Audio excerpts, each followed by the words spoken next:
Olá, está no ar mais um Momento Feminino e no programa de hoje a gente vai debater um pouquinho sobre justiça.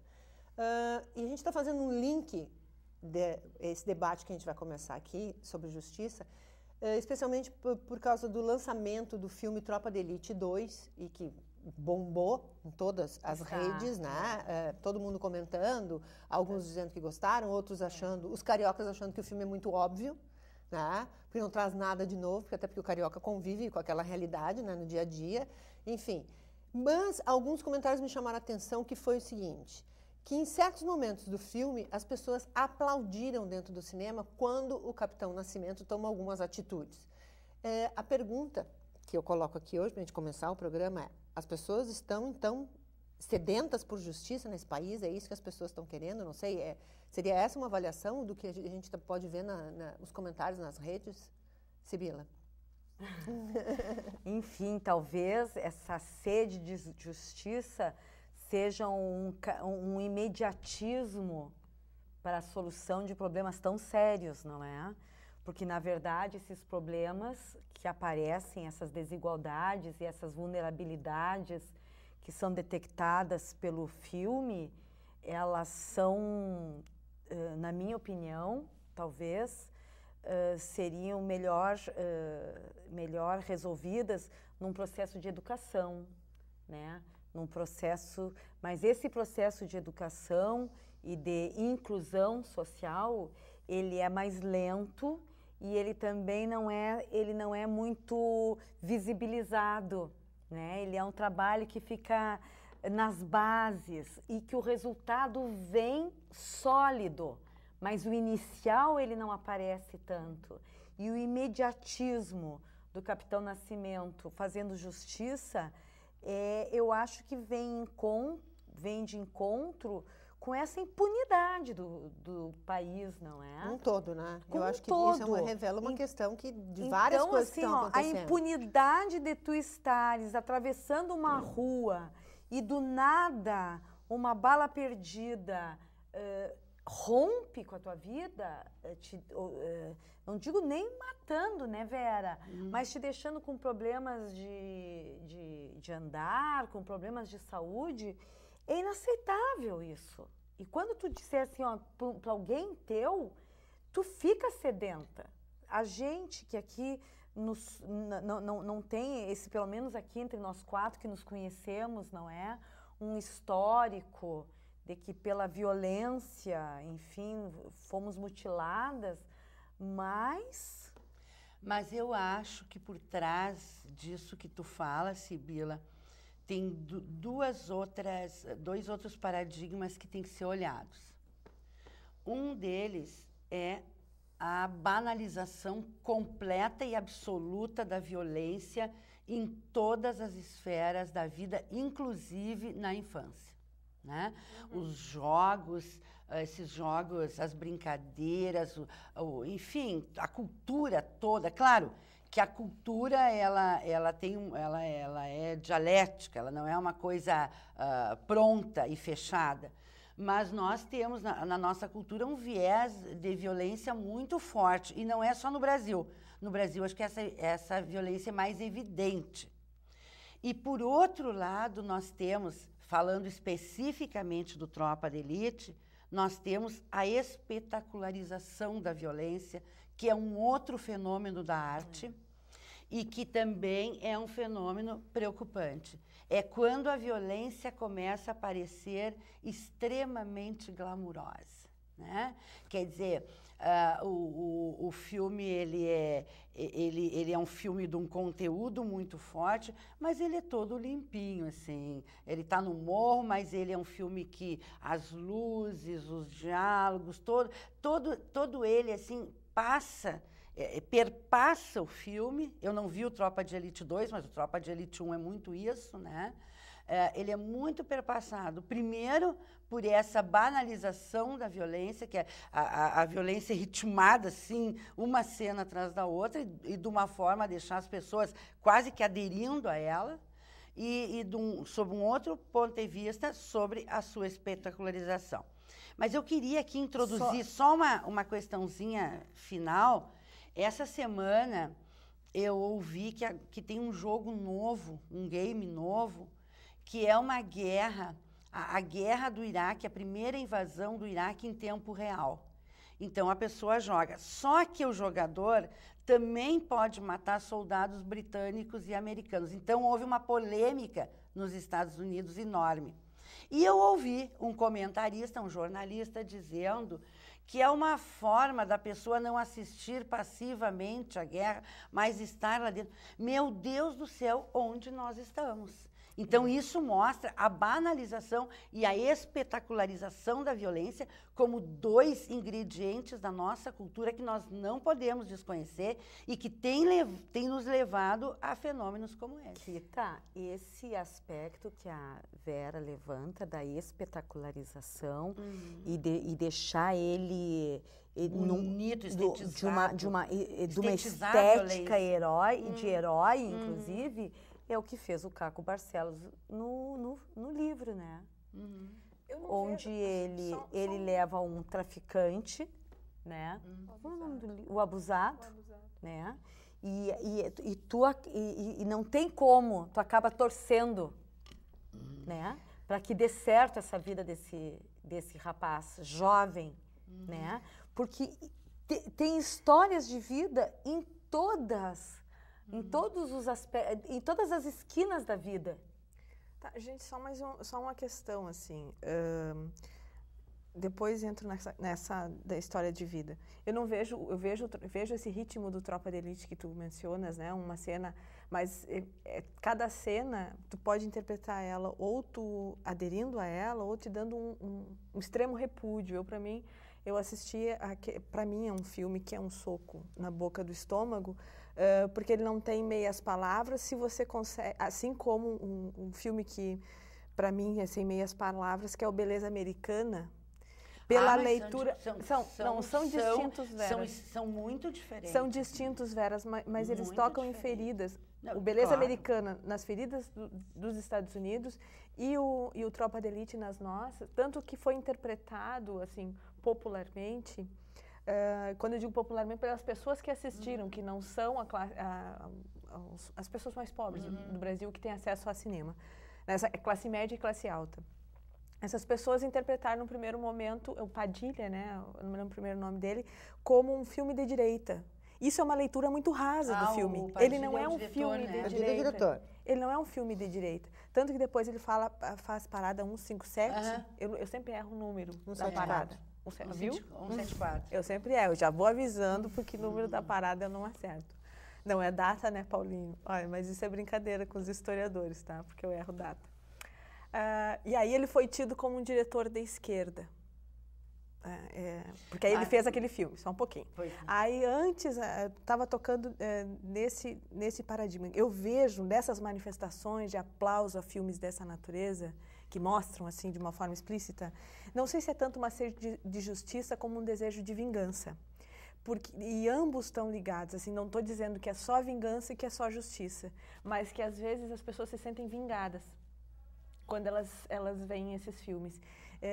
E a gente sabe que qualquer as manifestações, né? Isso é uma catarse. Por isso que eu vejo assim como tanto como uma ideia de justiça e mais assim, vamos um pouquinho mais fundo da história do Brasil. Nós estamos muito acostumados a alguém dar ordens. E dar ordens para matar, e dar ordens para torturar, né? Então, se nós formos para os filmes, que são a dramatização da história do Brasil, mas a gente pode ir para os livros, a gente vai ver o Getúlio Vargas envolvido com uma série de torturas durante o governo dele, todas as figuras, Stoffel Miller, todo mundo envolvido, e o governo dos militares que... A ditadura militar, nós somos acostumados a ditaduras, nós somos acostumados a viver sob esse mando. E às vezes, quando a gente vê isso, assim, um homem vai resolver a nossa situação. É só uma figura, a gente não consegue ver isso que vocês estavam mostrando, que é um processo Paula, muito mais tudo profundo. Isso que tu estás dizendo é legítimo, e sob ponto de vista analítico eu vejo também. Mas quando eu falo, eu até num programa nós falamos aqui, tradicionalmente nós tínhamos duas formas de trabalhar com a violência em termos de arte. Quer dizer, isso fazendo uma redução muito Super. Mas para fins até assim didáticos, né? Então, ou nós trabalhamos com uma violência que nos leva a aderir a ela, ou uma violência que nos leva à crítica. Na literatura nós temos N exemplos disso.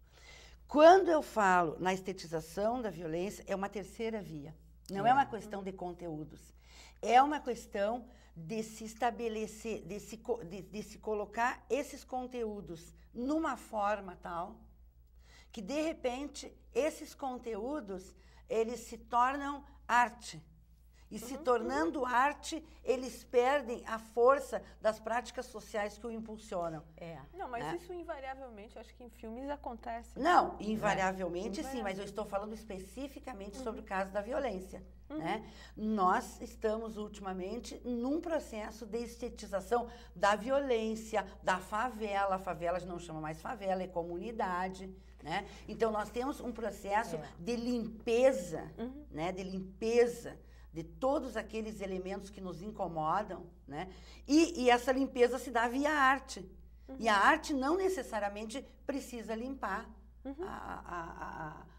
as suas representações, né? Mas nós temos assistido isso. Uma limpeza só uma questão esse retorno. Não, só eu não estou discordando de ti nessas proposições. Eu só acho que quando a gente está fazendo essa leitura de interpretação, e se a gente está pensando que é classe média alta que está assistindo esse filme, eu não sei o quanto. Mas e também quando a gente fala em impunidade, a gente tem uma sensação de impunidade. Mas se a gente for ver, as pessoas que são julgadas e condenadas ou estão presas mesmo sem processo, porque as pessoas que estão presas não são todas aquelas que são julgadas e condenadas. Né? Não é exato. A gente tem um sentimento de impunidade também, porque muitas pessoas estão presas e, de repente, não passaram por um processo de justiça adequado. Né? Então, a impunidade ela também tem um sentido muito maior na nossa sociedade. E a gente sabe que nos setores que têm quantidades de advogados enormes, né, coisas que parecem... Eu sempre vejo assim, um crime que, para mim, chocou imensamente, que é o assassinato de uma jornalista, do Pimenta da Veiga? Por um outro jornalista, assim, em público. Ele não se escondeu, a arma do crime, etc. e tal. E a gente não... Parece que a gente se sente injustiçado. Eu me sinto injustiçada, assim, porque uma mulher ser morta desta forma, né, te diminui, né? Porque ele está em casa de repouso. E psiquiatras, como chama a gente... prisão domiciliar. Eu não sei se ele prisão domiciliar, mas ele diversas vezes se internou. Ele está solto. Em diversas vezes se internou. Eu acho um crime bárbaro. Então, assim, um crime da mesma natureza a gente vai dar um intervalo agora, tá? E já volta falando de outras questões que envolvem justiça. Eu só queria deixar claro duas coisas. Primeiro, a gente fala Capitão Nascimento porque a gente se acostumou, né, com o Wagner Moura, né? Como Capitão Nascimento, que é o primeiro filme. Nesse segundo filme já se passou o tempo e ele agora já é coronel, tá? Que nós não respeitamos exatamente. a hierarquia. Então, mas a gente está chamando ele de capitão ainda. A gente rebaixou ele aqui no programa. Voltamos para capitão. Mas ele faz uma bela interpretação, né? Ele é um bom ator, viu? Esse segundo filme, ele é muito bom. Ele também tem uma outra característica, tá? Que ele está sendo chamado mais de documentário do que ficção. Mas depois do intervalo eu explico um pouquinho melhor isso. Obrigada.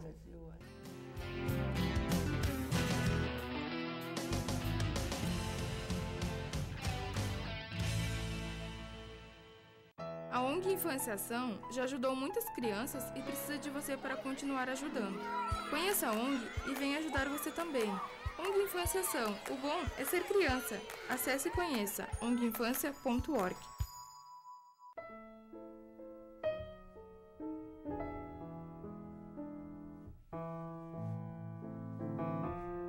A ONG Royale está mudando a vida de muitas meninas carentes através do balé. Conheça esse projeto. Oi pessoal, sou o Benjamin. Estou aqui para dar um recado a vocês. Ao saírem das salas e ambientes de trabalho, desliguem o ar-condicionado. Energia, para economizar, só precisa lembrar.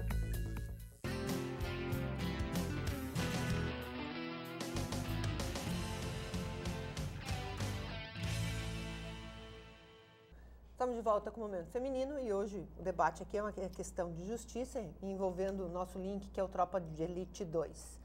Eu queria, antes de voltar ao debate, eu queria colocar uma coisinha, que as entrevistas que eu ouvi do Padilha, do Wagner Moura, enfim, de outros atores do filme, que colocavam que o Padilha é um excelente documentarista, e não discordo disso, ele é um bom documentarista, e que o Tropa de Elite estaria na linha de documentário. Ele não é um documentário, ele é uma ficção. Ele pode estar baseado em fatos reais, como, enfim, eles estão no helicóptero, né, aquelas cenas que são muito reais para quem vê isso no Rio de Janeiro, mas não é a realidade do momento. Eles não estão ali participando de uma operação, eles estão filmando, fazendo um filme, isso é uma ficção. O enquadramento do diretor, o olhar do diretor, a forma como ele conduz a narrativa, pode ter um olhar documental, mas não é um documentário. Não vamos confundir as coisas. Ah? Sabe-se que todo mundo vai sair são e salvo depois. O que ele traz, possivelmente o que ele traga, seguindo a filmografia dele, do Tropa de Elite, do 174, né? Ele traz um olhar muito próximo das práticas sociais vigentes. Sim. Né? E nessas práticas sociais a violência se destaca. Agora, voltando ao que a gente falava anteriormente também, as pessoas, em geral, o senso comum em geral, ele quer soluções fáceis. E, por incrível que pareça, matar parece ser uma solução fácil. Mas eu acho, Vera, que não parece tem... ser não a tá, solução eu acho que mais fácil, também uma né? coisa assim, ó. Eu acho que as pessoas se identificam no filme, essa questão de aplaudir, né? Quando ele toma alguma decisão. Porque eu acho que realmente, Vera, eu acho que o nosso país chegou num momento que a gente já passou dos 500 anos, a gente evoluiu, a gente cresceu, entendeu? E está na hora de se rever as práticas jurídicas que estão sendo, né? Mas é muito mais fundo do que mais isso, muito mais fundo. Eu vou dizer, Por Mas exemplo, eu acho assim, as pessoas não veem nenhum caso nesse momento, tu vê pessoas. Vamos falar no caso de Isabela, que é um caso entre 1000 em que a polícia resolveu agir em 2 anos e julgar, porque teve uma pressão muito grande da sociedade, da mídia. 99,9% dos casos não são assim. Mas não são. As pessoas esperam a justiça, entendeu? As leis de trânsito nesse país, eu estava vendo um documentário esses dias das pessoas falando de intercambistas que vêm para o Brasil, e o comentário deles era o seguinte, o lado positivo, o lado negativo, e as pessoas falando. E não foi nenhum, nem dois, foram vários que comentaram que eles ficaram chocados que no Brasil as pessoas bebem e dirigem, entendeu? E que não acontece nada. Mas e não acontece realmente, as pessoas matam também os outros. depende muito de qual dos Brasis que nós estamos falando, né? Mas, Vera, se a gente também pensar nisso, se a gente pensar Mas nós temos N Brasis nós aqui temos dentro, que pensar em algum que, momento nós temos, não algum adianta. deles vai ter que começar. Não, eu acho que nós... Sabe? A Sibila falou uma coisa importante no início, né? Que é a questão da educação. Nós temos, claro, que aperfeiçoar instituições, como tu estás mesmo falando, também concordo contigo, a justiça é amorosa, mas isso não é um problema só da justiça, é um problema social, é um problema imenso. Agora, eu não vejo isso né? sendo solucionado em nenhum desses Mas Brasis isso aí que tu não estás será colocando. solucionado Sabe? nem em 2, nem 3, nem 4 anos. Isso é um processo lento, longo, é lento. Lento. Né? Lento, E é um mas processo... essa lentidão vem há muito tempo e não se vê nada dentro do judiciário que demonstre que se pensa em fazer uma vírgula, entendeu? Para começar a mudar esse processo. Ninguém está querendo que as coisas mudem radicalmente. Não, Kita, não dá Entendeu? para afirmar isso. Assim. Por exemplo, a gente tem o Judiciário do Rio Grande do Sul, é um dos judiciários mais à frente do Brasil. Não, eu sei, o Judiciário do Rio Grande do Sul foi premiado porque ele é o judiciário que mais tem mas o problema, analisado tudo. mas o problema não é a morosidade. Eu Eu não vejo como não é a morosidade da justiça e não é, vamos dizer assim, essas outras coisas que a gente enxerga menores. Quer dizer assim, as coisas são muito mais profundas. A Vera estava falando da competitividade, né? Da utilização da violência nas brincadeiras. A gente educa crianças de 2 ou 3 anos a serem competitivas. Como é que elas não vão ter 16 anos e não vão entrar para o trânsito achando que estão num game? Como é que a gente não vai querer que isso Tem todo um desemboque? processo cultural aí. Claro, Muito dos meninos forte. serem agressivos, dos meninos ostentarem o uso de bebidas alcoólicas, dos meninos ostentarem práticas violentas para dizer que eles são viris. Qual é, vamos dizer, a figura de virilidade masculina brasileira que não está ligada com o aspecto de violência? E fora a sociedade de consumo que oferece, assim, que exige que tu tenha alguns objetos para tu seres reconhecido como sujeito.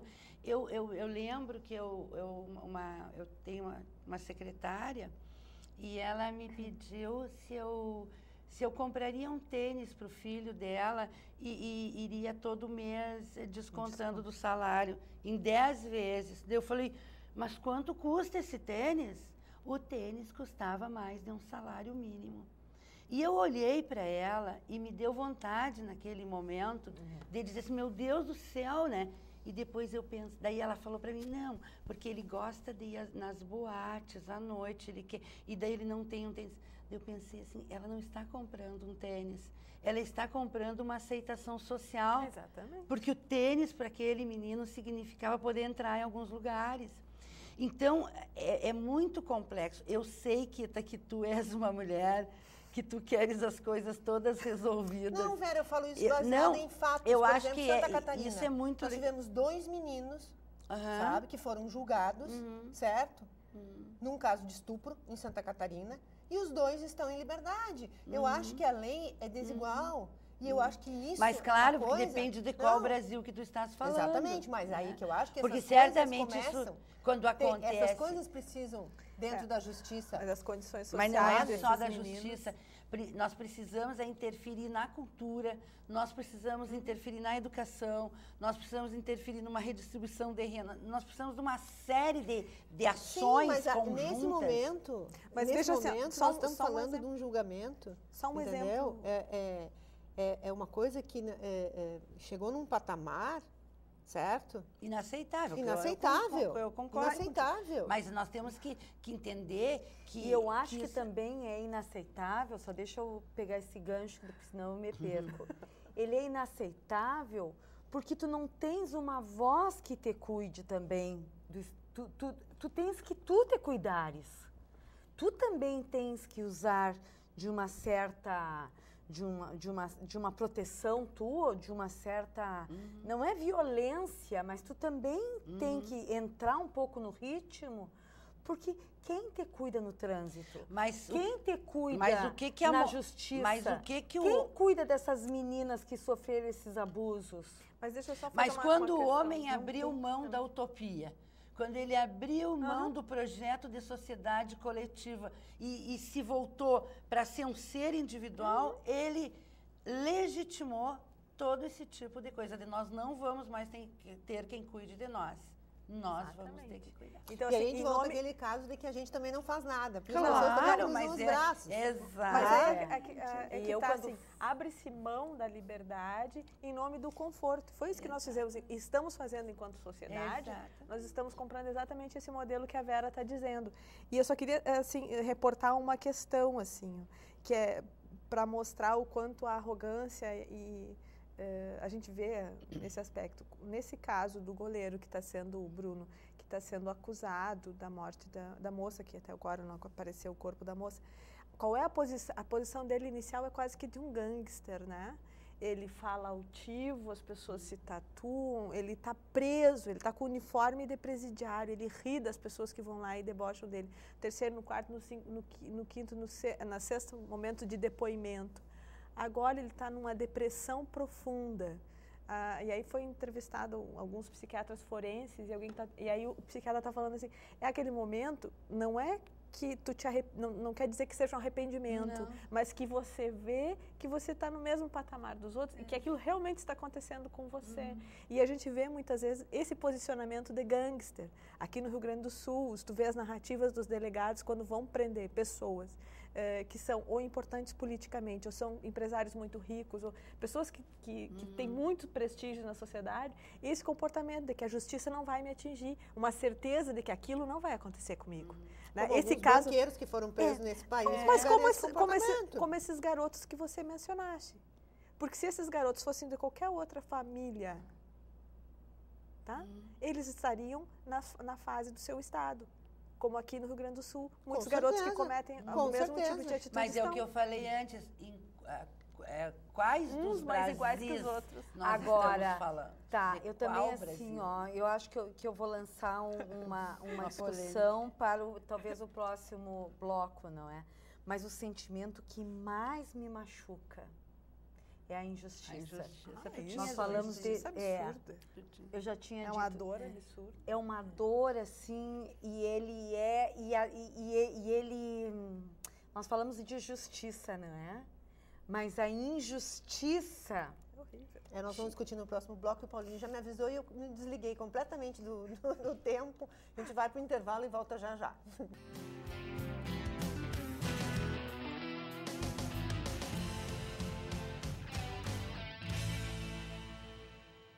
Sonho.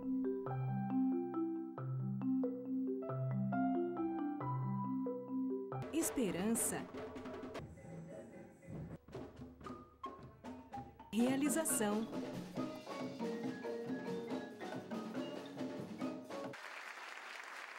Cuíca, promovendo inclusão social através da música, transformando sonhos em realidade. Você conhece a pastoral universitária aqui da Unifran? Não? Aliás, você sabe o que a pastoral universitária faz? Tudo bem. Então se liga aí.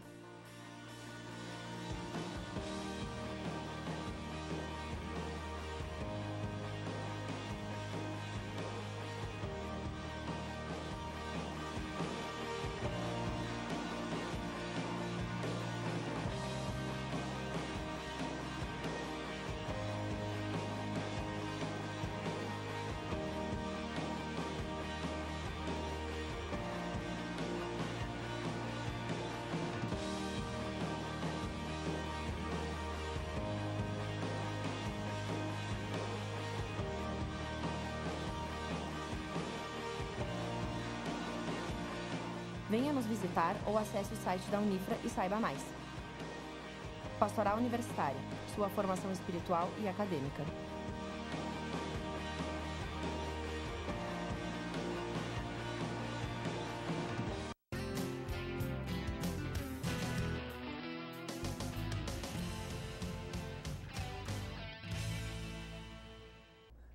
Voltamos com o Momento Feminino e a gente hoje está falando de justiça. A Sibila, no bloco anterior, deu a chamada para o último bloco, que é falar, né, que a coisa que mais incomoda é injustiça. Eu acho que não é só a ti, Sibila.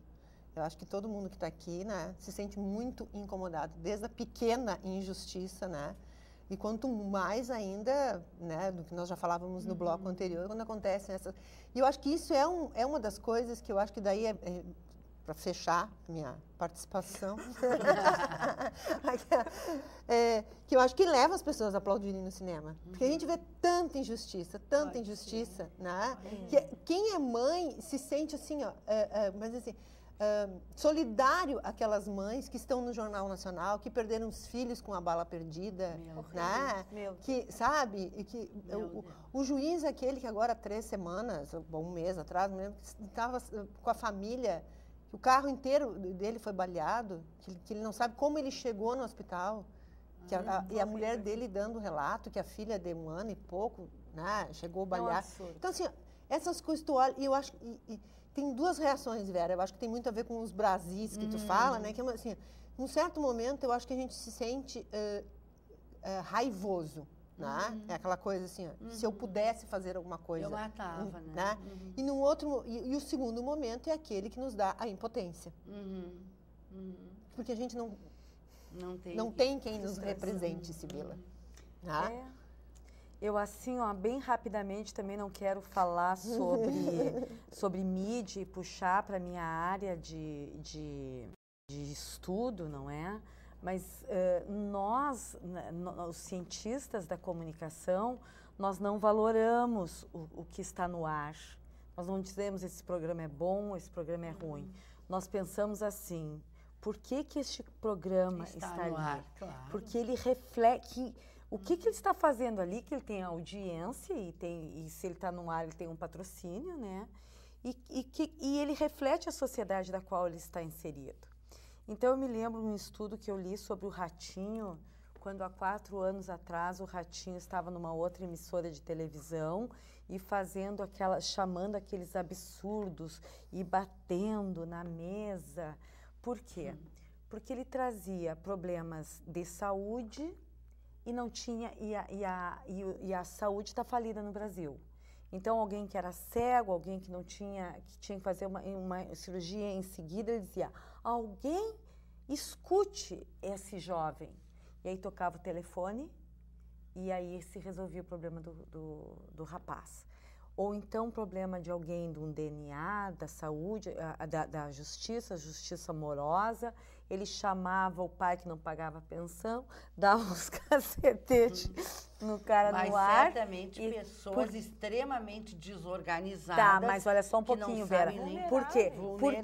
Então, porque se a justiça está morosa, se a saúde está falida no Brasil, se a sociedade está com essas situações, o que a mídia faz? Ela se apropria dessas funções que não são dela. Eu diria de um outro jeito. Eu diria que a mídia se apropria das vulnerabilidades para, de uma certa forma, desacreditar algumas coisas que podem dar certo no Brasil. E mais tem poder. Estou contigo. Então, olha só, é uma situação... se correr o bicho pega. Não, é vexatório, assim, eu concordo ipsis literis com o que tu diz, Vera. É justamente isso, quer dizer, você vai sempre encontrar esses casos de vulnerabilidade. Exato. E é um abuso. Eu vejo isso é um momento de abuso.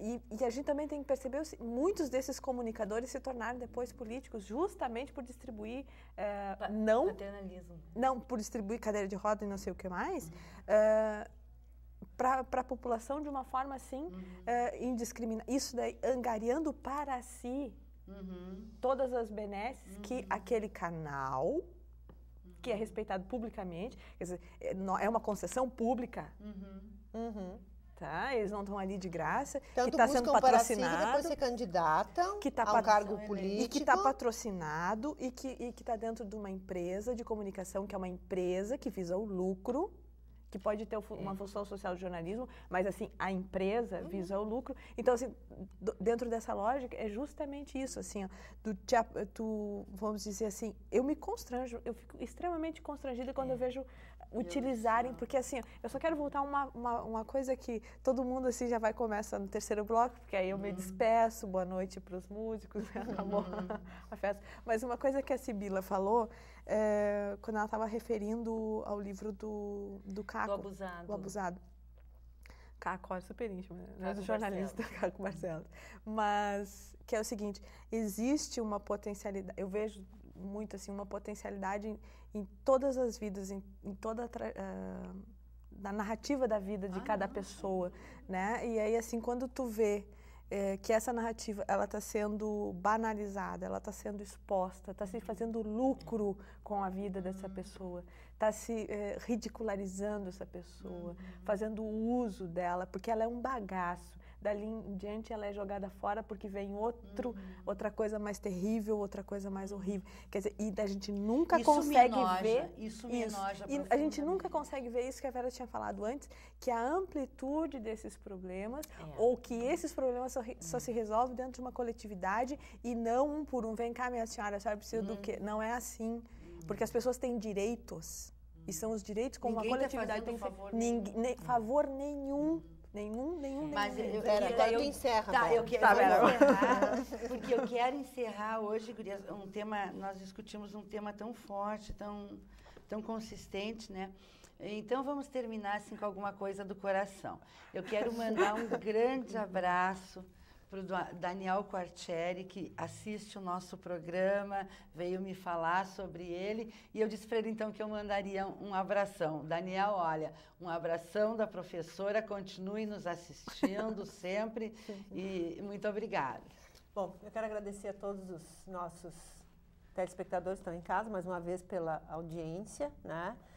E a gente realmente hoje tocou num tema mais pesado, né? Mais forte, né? Poesia, então, no final E controverso mas também. até vou sugerir que você que tem em casa, que assiste o Tropa de Elite 2, depois de discordar da nossa opinião, que enfim, né? Que escreva para o programa, mande e-mail, né? Para o momentofeminino@unifra.br.